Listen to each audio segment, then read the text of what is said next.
Hi kids, welcome to the third video on the topic of normal distribution. In the first two videos, we talked about the normal density curve in comparison to the histogram as a representation of a distribution.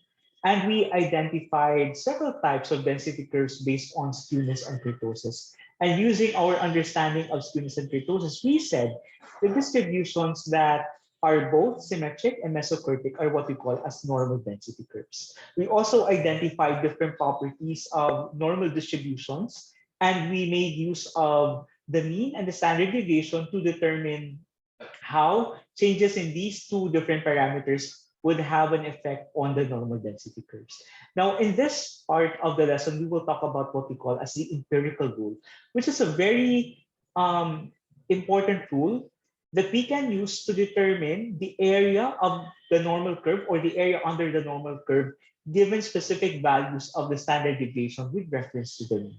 In some instances, we also call the empirical rule as a 68, 95, 99.7 rule. And you would understand later why that is the case. So the rule states that if we have a normal distribution, if we have a continuous random variable that is normally distributed, such that its mean is represented by mu and its standard deviation is represented by sigma, the empirical rule says that 68% of the observations or the distribution are going to be found within one standard deviation from the mean. So let's take a look at the diagram that we see on the right. We have a normal density curve, and we're interested in the area under the normal density curve. That's the one in yellow.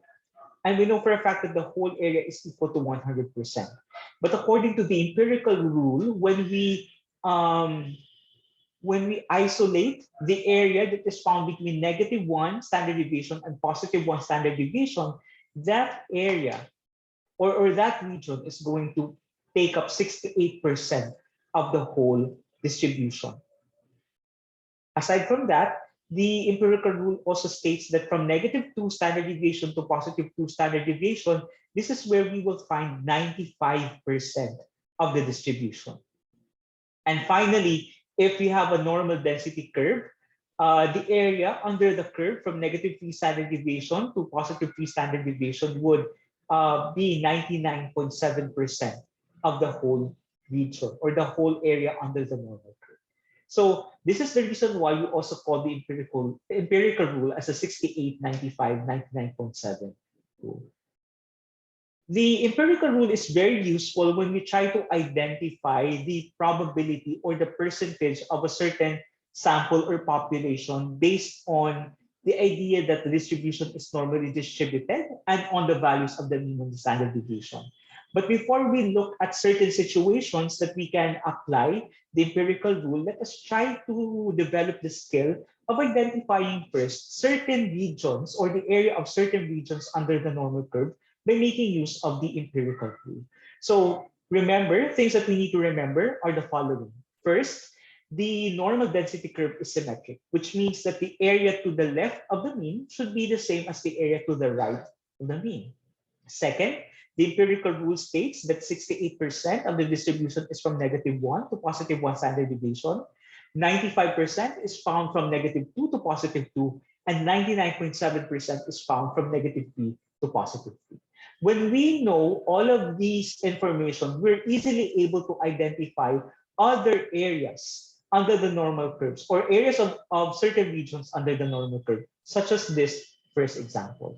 So in this example, we notice that the shaded region, the one in teal, covers the area from the mean to its right. So from the mean to the end of the tail of the normal density curve. So knowing that the area under the normal curve is 100%, and we also know that the normal density curve is symmetric with respect to the line about the mean, then what we see here is that the region, the colored region is actually 50% of the total area under the normal curve.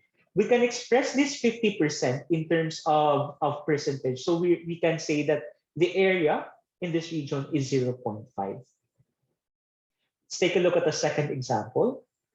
Now, in this case, we see the region shaded between the mean and one standard deviation. So let's try to think about what aspect or what part of the empirical rule can we use to determine the area of this region.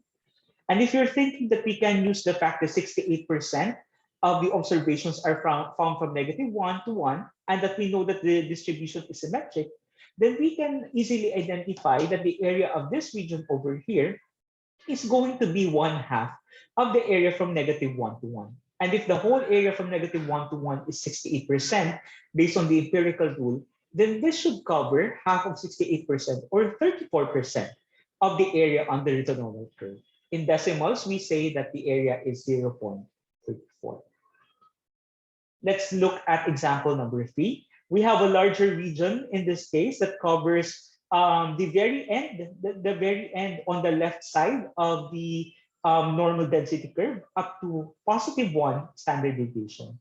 So what we know so far is 1/2 of the distribution is 50%, right? So from the very left end, from the left tail of the distribution up to the mean, up to this region over here, that is already 50%. And from the previous example, we know that from the mean to one standard deviation, this is equal to 34%. So that's 50% and 34%. That gives us a total of 84%. Therefore, the area of this region is 0.84. Let's take a look at example number 4. Now, if you want to answer this example on your own, you can pause the video at this time, and then you can think about it first, and then you can continue watching the video after you feel like you have already found an answer that you are confident with. All right?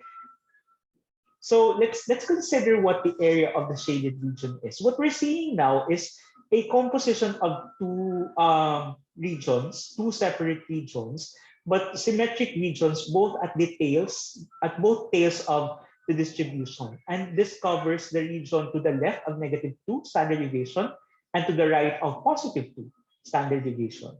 Now, based on the empirical rule, we know that from -2 to 2, that's the region that is outside those that we are interested in. So from -2 to 2, this is 95%. And knowing that the whole area is 100%, that's the area under the normal curve, that's 100% minus 95%. We are left with 5% or 0.05. So the combination of the two regions that we see here in teal is equal to 0.05. So if you're just interested in just half of that, so just one of those two regions, then we just have to divide 0.05 by 2, and we get 0.025, or that's equal to 2.5% of the area under the normal curve. Let's take a look at another one. So this is the region from -2 to -1 standard deviation. What do you think are the what part of the empirical rule can we use to determine the area in this region? So you can pause the video again at this part so that you can think more about it. Okay, so let's consider what we already know about the area under the normal curve based on the empirical rule. So we know for a fact that the area, actually there are several ways to find the area of this region, but one of the things that you can think about is that from -2 to +2 standard deviation, that covers 95%, right? And from -1 to +1 standard deviation, that is 68%. And from 1 to 2 standard deviation, that would be half of whatever is left of 95 by the 68. So we're just saying that if the whole region from -2 to 2 is 95%, and the region from -1 to 1 is 68%, then if we just take away the 68%, that's 95 minus 68, that's equal to 27%. That should be the area from -2 to -1, but that also includes the region from -1 to 2. But since these two regions are equal, we divide it by 2. So 27 divided by 2, that gives you 13.5, right? So my math is correct. So therefore, each of those regions is going to be 13.5%.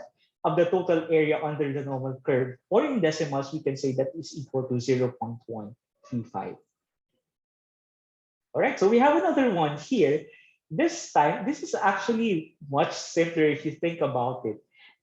So from -2 to +2, that's 95%, but this is just half of it, right? So we just have to divide 95% by 2, or get half of 95%, that's equal to 47.5.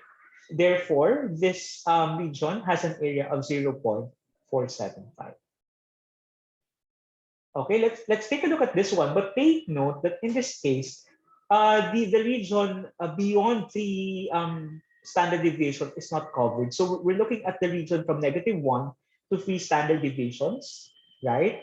And we are interested in the area of this region.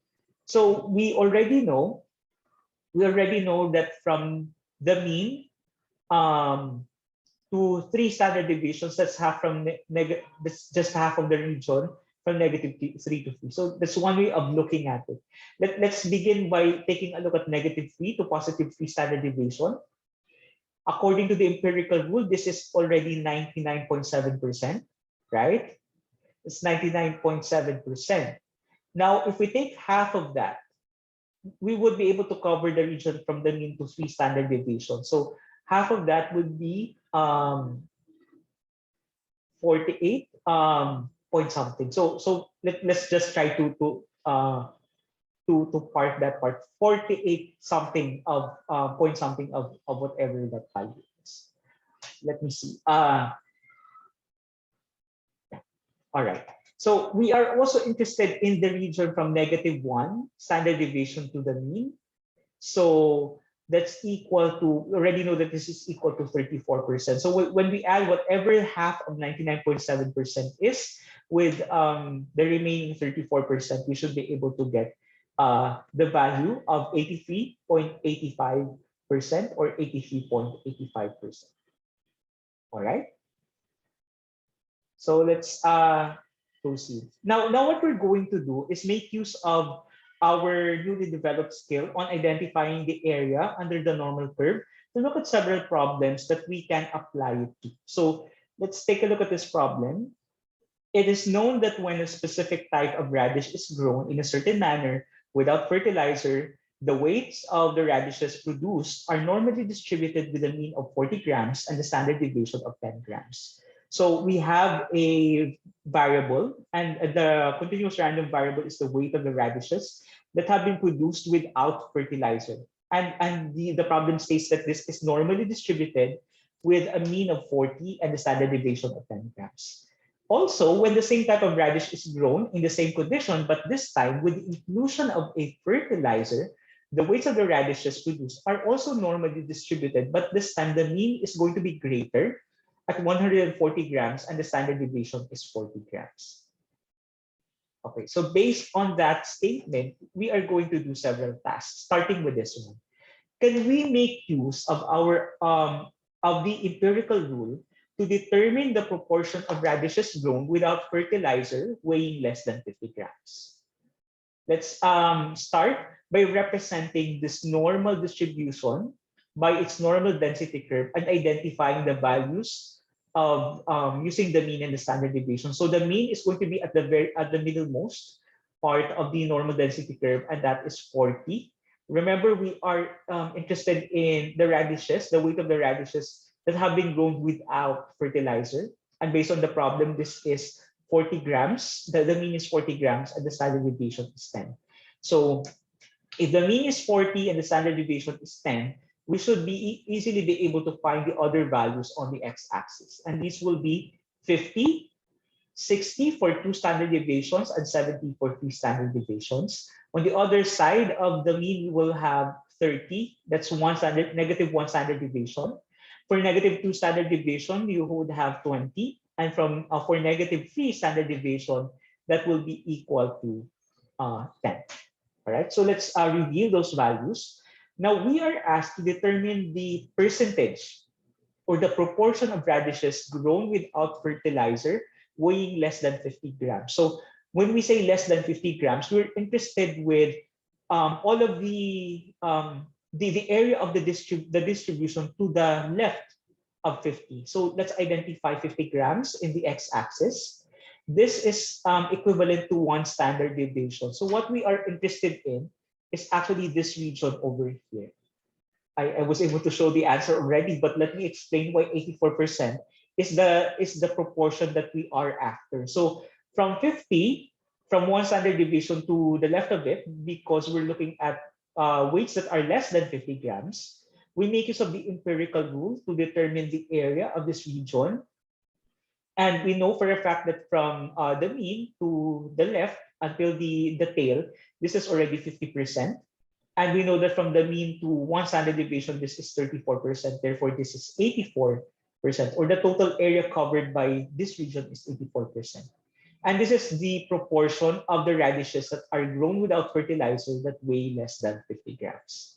So the empirical rule can actually be very useful when we try to understand proportion problems regarding proportion and probability, knowing that the distribution is normally distributed. So in this case, even if we don't take a look at the actual distribution, knowing that it is normally distributed and knowing that it should follow the empirical rule, we can approximate. We're not saying that there is exactly 84% in the distribution that would satisfy this condition that the weight is less than 50 grams. But what we're saying is it's going to be very close to 84%. So around 84% of the radishes that have been grown without fertilizer will have a weight that is less than 50 grams. All right, let's take a look at this next example. Now that we have already solved one of the problems, you can solve this on your own. You can pause the video at any time and try to work on this on your own. And then you can just go back and try to compare the answer that you got with the one that I will be discussing in the next few minutes. Now, this time, we are asked to determine the proportion of radishes grown with fertilizer that weigh less than that weigh less than 60 grams. So we present the normal distribution again for the variable, but this time, remember, even if we're working with comparable variables, they're both weights of radishes.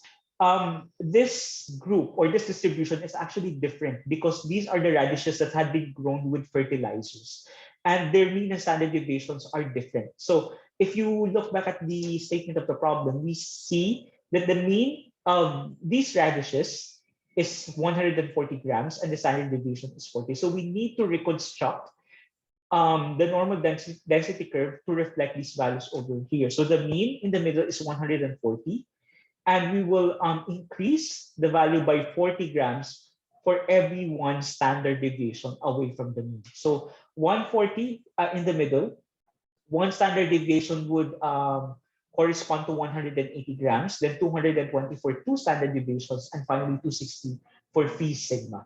On the left end, we see the values 160 and 20 to correspond for -1, -2, and -3 standard deviations, respectively. All right. Now we can go back to what we are asked to do. So we need to find the proportion of the radishes that weigh less than 60 grams. So identify 60 on the x-axis. And since we're interested in weights that are less than 60, we are still interested with the region to the left of 60. So let's shade that region. This is exactly what we're looking for. Now let's discuss why the correct answer is 2.5%. All right. So remember that this is -2 standard deviation. This corresponds to -2, and from -2 to +2, we know that that corresponds, or that takes up 95% of the area under the normal curve. That's based on the empirical rule. So from -2 to +2, that's 95%. So what will be left outside of that area is going to be the remaining 5%. But since only one of the two regions, the two identical regions that are mirror images of each other, only one of those is what we are interested in. We need to divide 5% by 2. That's why we are left with 2.5%. So what does this mean? This means that of all the radishes that had been grown with fertilizer, only 2.5% of them actually weigh less than 60 grams. Okay, let's take a look at another problem. So we're now asked about the probability. So the question is, what is the probability that a randomly selected radish grown without fertilizer will weigh exactly 60 grams? So remember that we're working with a continuous random variable. And if you recall, the idea of random variable is that it works with the concept of a random phenomenon. So the random phenomenon is taking a radish at random from the pile of radish or from the produce that are part of this distribution, and then trying to determine what is the probability that that specific radish would weigh exactly 60 grams. So if we try to represent exactly 60 grams in our normal density curve, it's not going to be a region, it's just going to be a line, right? So because it is just a line, it should give you an idea that even if it takes up some space perhaps, but it doesn't really have thickness, when you compare that part of the normal curve to the rest of it, it is insignificant. Therefore, we say that the probability of being able to choose a radish grown without fertilizer at random, and that radish weighs exactly 60 grams, is going to be equal to 0%. All right. So we're not saying it's impossible. We're just saying that the possibility is so small, that we can just simply say that it is 0%. All right. So here's another question that I want us to answer. Suppose that a farmer wants to avoid harvesting radishes with weights ranging from 20 to 60 grams. Should he include fertilizer in growing the radishes, and why? So we're asked to compare the two different normal distributions and try to determine which would give us the greater chance of the given condition. So let's try to understand what the problem is requiring us. We are interested in, or the farmer would like to avoid radishes that weigh between 20 to 60 grams. So let's represent both of the normal distributions in terms of the normal density curve, starting with those that with the radishes that have been grown without fertilizers. So the mean is 40, the standard deviations are 10. The standard deviation is 10, so we see differences of 10 in each standard deviation away from the mean. And since we do not want any radish that weighs between 20 and 60 grams, so this from this region to this region, we want to avoid that. What we are truly interested in are the regions that are beyond that. So the region to the left of 20 and the region to the right of 60. Okay. And when we try to find, or when we find the area of those regions, those two regions, that's going to be the probability that the farmer will avoid the radishes that weigh between 20 and 60. And we know that this region, based on the empirical rule, is equal to 5%. Now let's take a look at the distribution where the radishes were grown with fertilizers. The mean again is 140, and the standard deviation is 40. So remember that the region would be different, because in this case, the region that covers the 20 to 60 grams would be this region over here, and that's what we want to avoid. So we're going to shade whatever is outside that region. So to the left of 20 and to the right of 60. It's not so obvious, but the region to the left of 20 is also shaded. All right. Now, when we make use of the empirical rule, we should be able to find that this region over here is equivalent or covers 97.65% of the region under the normal curve. So comparing those two values, what we're saying here is if the farmer grows the radishes without fertilizer, 5%, only 5% of the produce will be less than 20 or greater than 60, which is what he wants, what the farmer wants. On the other hand, if the radishes are grown with fertilizer, the probability that the radish would be less than 20 grams or greater than 60 grams is equal to 97.65%. Therefore, the answer to the question is the farmer, if he wants to avoid harvesting radishes in those weights should be able or should decide to include the fertilizer in growing the radishes. All right. So this is where we end our lesson on the normal distribution. Just to give you a summary of what we were able to do, we talked about the normal distribution, and we started by looking at density curves in comparison to histograms. And then we identified specific types of density curves based on symmetry or skewness and kurtosis. And then we said that if a certain density curve is both symmetric and mesokurtic, it can be considered to be a normal density curve as long as it also follows several characteristics that we identified. We can make use of the mean and the standard deviation to determine the shape and the position of normal density curves. And we can make use of the empirical rule by using both the mean and the standard deviation to solve different problems that involve calculating the area under the normal curve. In our next lesson, we will talk about how we can make use of Microsoft Excel to determine some other regions under the normal curve, especially when they do not fall within whole standard deviations away from them. But for now, thank you for joining me and have a great day. Bye, kids.